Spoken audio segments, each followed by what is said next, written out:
वंदे मातरम।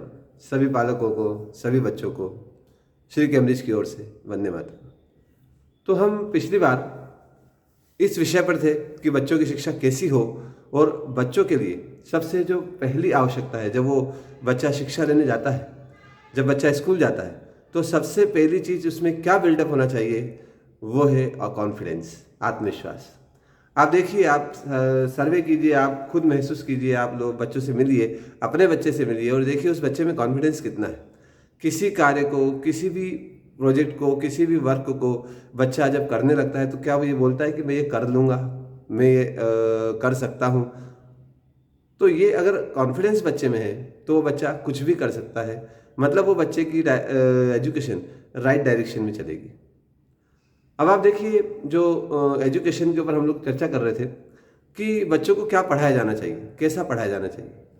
तो अभी वर्तमान में हम ये समझते हैं कि बहुत सारी किताबें, भारी भरकम सिलेबस, बहुत महंगा सिलेबस, ये सब हमारी अच्छी एजुकेशन का पर्याय है, लेकिन ये सब गलत है। सबसे पहले आप पता लगाइए, अपने बच्चे से पता लगाइए, किसी और बच्चे से पता लगाइए कि उसके पास जितनी किताबें, जिस कक्षा में वो पढ़ता है, उस कक्षा की जितनी किताबें उसके पास है, उसका कितना परसेंट बच्चे को आता है समझ में।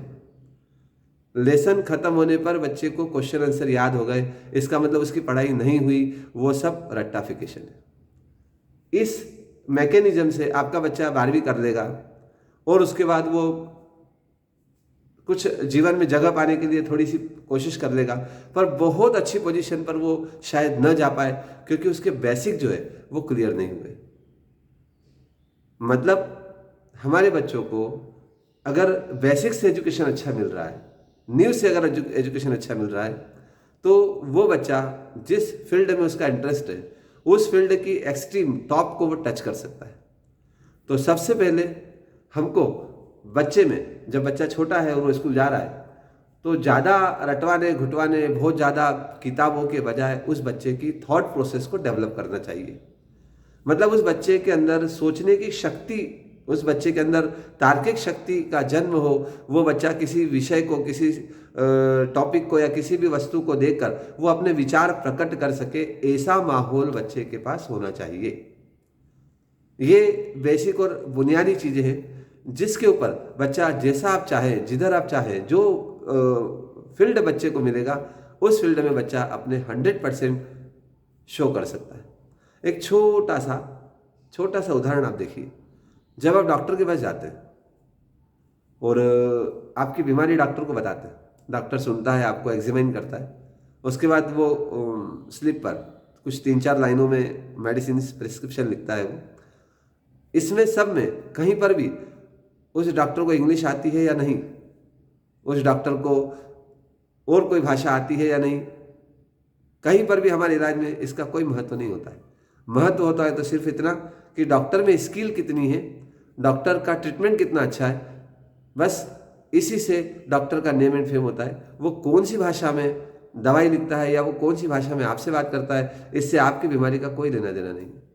आपकी बीमारी का लेना देना सिर्फ डॉक्टर की स्किल से है।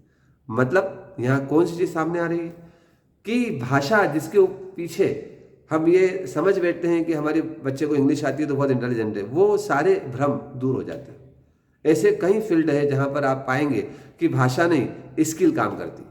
तो आप अपने बच्चों की स्किल को कैसे डेवलप करते हैं बचपन में, आपको इस विषय पर विचार करना चाहिए और इस विषय पर चर्चा करना चाहिए, टीचर से मिलना चाहिए। और अगर आपके पास जानकारी नहीं है तो जानकारी जुटाइए। आपके छोटे बच्चे को आगे बढ़ाने के लिए किस साइकोलॉजी से पढ़ाना है उसको समझिए,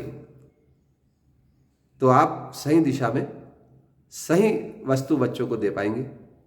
अब अगली बार हम जब मिलेंगे तो कुछ सब्जेक्ट लेकर आएंगे, उस सब्जेक्ट के ऊपर हम डिस्कस करेंगे और बताएंगे कि सपोज करो अगर मैथ्स है तो आपके बच्चे को मैथ्स बड़ी आसानी से कैसे पढ़ाया जा सकता है।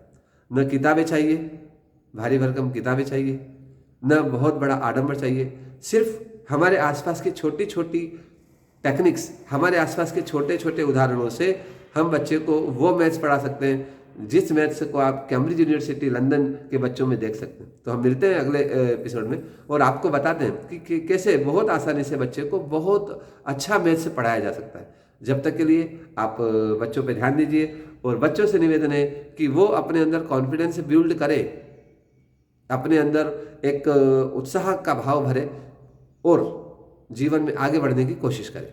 जय हिंद, जय भारत।